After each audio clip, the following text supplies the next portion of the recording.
Hi folks, I hope everyone's doing well today and staying safe and healthy. We're going to be starting a new video series here at the museum called Exploring the Museum.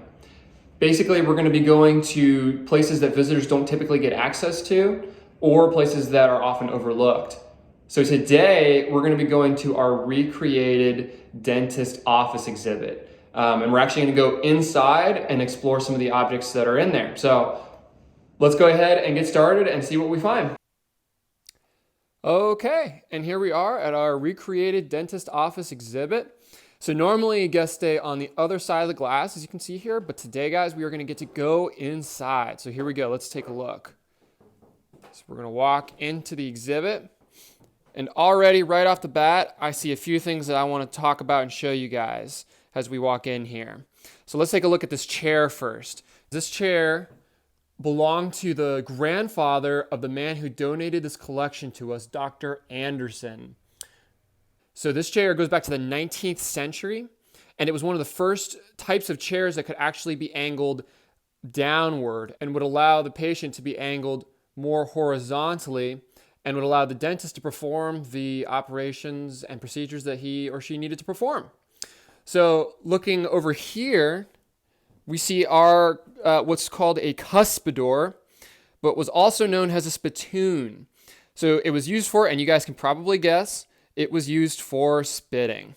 So the patient would spit into the bowl, and there are these two nozzles here that water would spray out, catching the spit and sending it down the drain. The trick with this, though, was to have it so that the patient did not miss the bowl and spit onto the floor. Because then somebody has to clean that up, and I certainly would not want to be the one to have to do that. Frankly, I wouldn't want to have to be the one to clean this entire machine, just in general. But this was an advancement and a very, very cool antique that we have here in our dentist exhibit. Now, looking over here to the right, I see potentially, in my opinion, one of the coolest objects that we have in our entire collection, guys.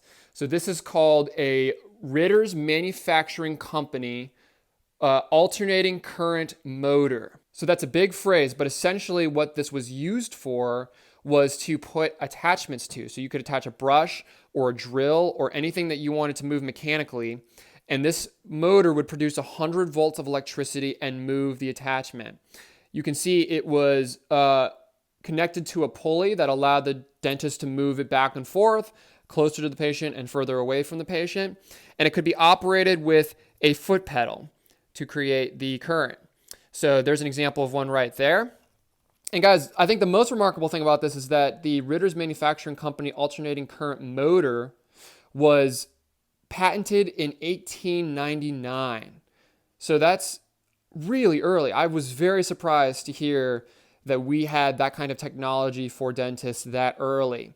At the turn of the century, they were able to use drills and brushes mechanically using electricity. So that's pretty amazing, and amazing that we have that example there.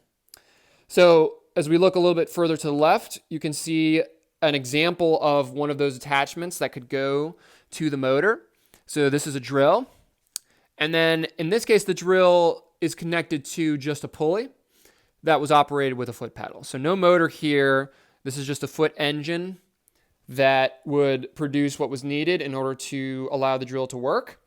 But that same attachment could also be put to the alternating current motor. And then behind it, guys, we have just a really amazing object that I couldn't believe when I found out. This is one of the earliest examples of an X-ray machine. And in fact, this was the first X-ray machine to be used for general practices in Warrenton in the 1920s. So that's amazing, guys. Let's go ahead and get just a little bit of a closer look here. You can see some of the information there on the dial.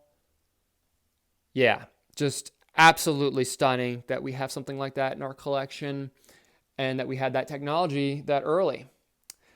All right, guys. So that's going to wrap us up for today. But next week, I want us to come over here and we are going to look at some of the medicines that we have in this cabinet and talk a little bit about some of them specifically, what they did, where they came from. And then I really want to go through these drawers. I actually haven't had a chance to look through them yet. So together we're going to explore what's inside and we're going to talk a little bit about them. So I hope everyone has a great week, and we'll see you next time.